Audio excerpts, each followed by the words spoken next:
What if your kindness isn't actually kindness? What if it's a wound wearing a virtue's mask? Carl Jung said something that completely changed how I understand empaths, and honestly, it might sting a little. He warns that the most dangerous person in any relationship isn't the one who hates. It's the one who loves too much from the wrong place. If you've ever been told you're too kind, stay with me, because this changes everything. Let's start with a question Jung would have asked you directly. Why are you kind? Not in a cynical way, I'm genuinely asking. Because there are two types of kindness, and they look completely identical from the outside. The first type comes from wholeness, from genuine care, from overflow. You give because you have something real to give. The second type comes from fear, from a desperate need to be needed, from the unconscious belief that if you stop giving, you stop mattering. Jung called the contents of that second space the shadow. The shadow isn't your dark side in a movie villain sense. It's everything you've buried, everything you were taught was unacceptable, your anger, your needs, your boundaries, your selfishness, even healthy selfishness. Here's the issue. When you bury those things, they don't disappear. They go underground, and they start running the show from there. For empaths specifically, the shadow often hides the belief, my needs are a burden. So what do? You compensate. You become endlessly kind, endlessly available, endlessly self-sacrificing. Not because you've transcended self-interest, but because your shadow has convinced you that self-interest is dangerous. Jung called this living through the persona. The persona is the mask we wear for the world. And for many empaths, the persona is the selfless one, the healer, the fixer. It feels like identity, it feels like virtue, but underneath, there's a terrified inner child who learned that love is conditional. This is why shadow work isn't optional for empaths. It's survival. Okay, so let's talk about the elephant in every empath's therapy room. Why empaths attract narcissists? This is a question that many people wonder about, and most answers stay on the surface. Opposites attract. They target you because you're kind. It's trauma bonding. All of that is partially true, but Jung gives us something deeper. Jung described a psychological principle called projection. Projection is when we unconsciously assign our own inner contents to another person.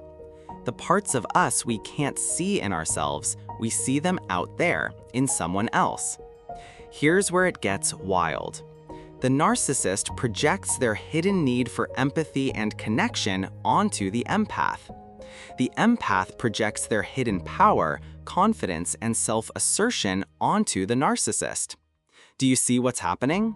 The empath admires the narcissist's boldness, their ability to take up space, to have needs, to be unapologetically themselves. Because that's exactly what the empath's shadow contains. You don't just attract narcissists because you're kind. You attract them because you're unconsciously seeking the parts of yourself you've rejected. Jung had a term for the opposite gender version of the shadow, the animus for women, and the anima for men.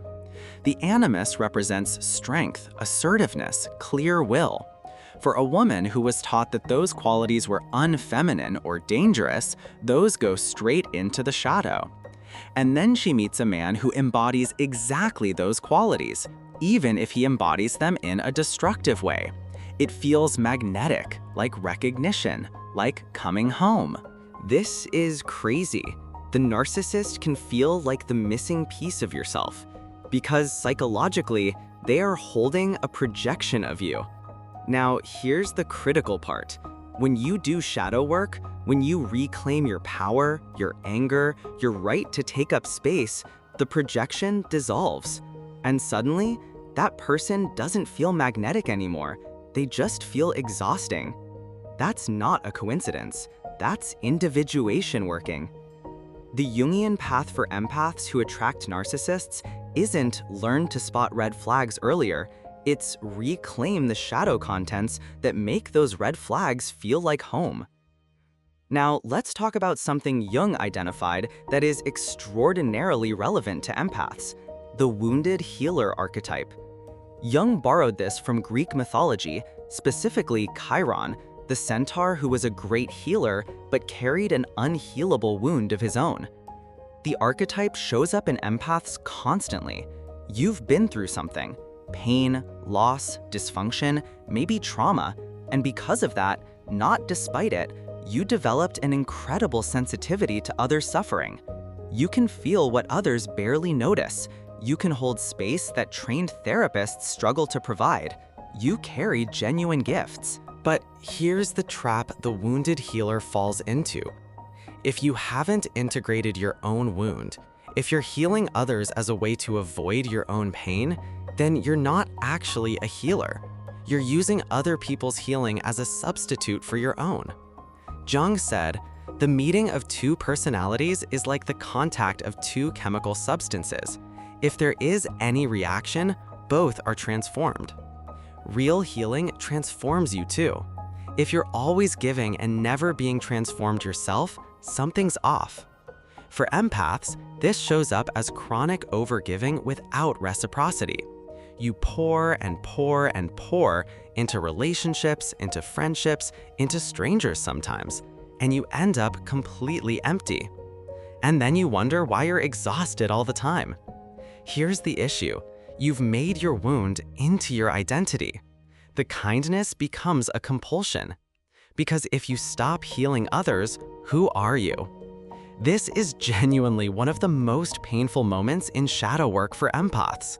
The moment you realize that some of your helping has been about you, about avoiding your emptiness, your grief, your unmet needs. This doesn't make you a bad person. It makes you human, and it makes you someone who is ready to do deeper work. Jung's individuation process, which is essentially the journey toward becoming your authentic, whole self, requires that you feel your own wound, not perform healing. Feel it. The wounded healer becomes the conscious oracle only when they stop running from their own darkness. All right, let's get practical, because I know some of this has been heavy, and I don't want to leave you in the dark. Jung gave us an extremely specific method for beginning shadow work. It's called active imagination. And no, it's not just journaling about your feelings. Here's how it actually works. Step 1. Identify the emotional reaction that feels disproportionate. When someone sets a boundary with you, do you feel panicked? When someone is self-assured, do you feel either resentful or desperately attracted? When you consider saying no, does anxiety flood your body? Those disproportionate reactions are shadow signals. They're showing you where your buried material lives. Step 2. Sit with the feeling. Don't analyze it immediately. Jung was very specific about this. The ego wants to rush to explanation. I react this way because of my childhood. That's true, but it's also a way of escaping the feeling. Actually sit with the discomfort for 2 to 3 minutes. Let it be in your body. Notice where you feel it physically: chest, throat, stomach. Step 3. Personify the shadow content. This is where active imagination gets interesting. Jung would ask, if this feeling had a face, what would it look like? If it could speak, what would it say? Write a dialogue with it. Seriously, ask it, what do you want me to know? And then actually listen, or write, without censoring. Point. What comes up in those dialogues is almost always something the ego finds uncomfortable. I'm angry. I want more. I don't want to help right now. I feel used. Those aren't failures. Those are your authentic self trying to surface. Step 4. Integrate, don't eliminate. The goal of shadow work is never to destroy the shadow content. It's to integrate it, to make it conscious, to stop it from running you from underground. When you consciously acknowledge, I have anger, I have needs, I have limits, You stop projecting those needs onto relationships. You stop choosing people who embody your disowned power. You stop over-giving as a way to earn love. And something extraordinary happens.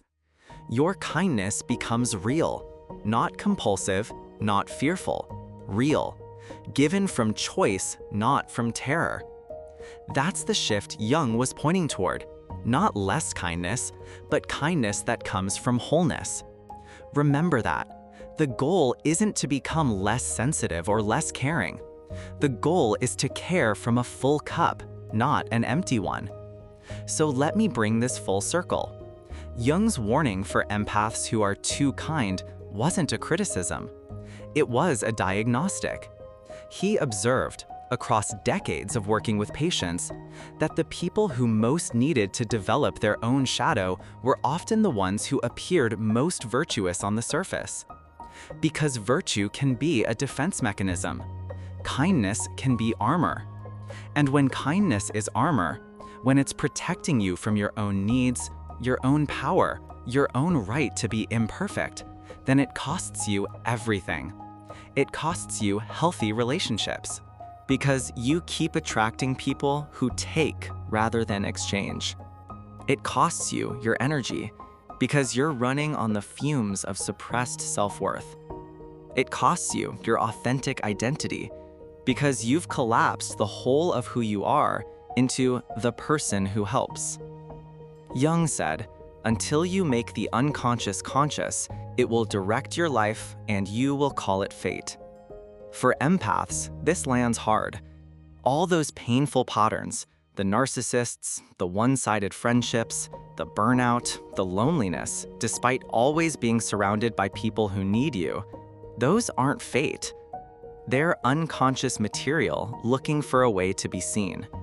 And the moment you see it, the moment you say, "I have shadow, I have needs, I have anger, I am more than my kindness," that's the moment your entire relational life starts to shift. Not because you've changed who you are, but because you've finally met all of who you are. That's the Jungian path for empaths. Not performance, not persona, wholeness. If something in this video hit differently, drop it in the comments. Tell me which part landed for you. And I want to ask you directly, which part of your shadow are you most afraid to meet? If you're ready to go deeper, subscribe to The Depth Empath. New videos every single day. Next up, I'm breaking down the individuation process specifically for empaths, what it actually looks like when you stop losing yourself in others. You don't want to miss that one.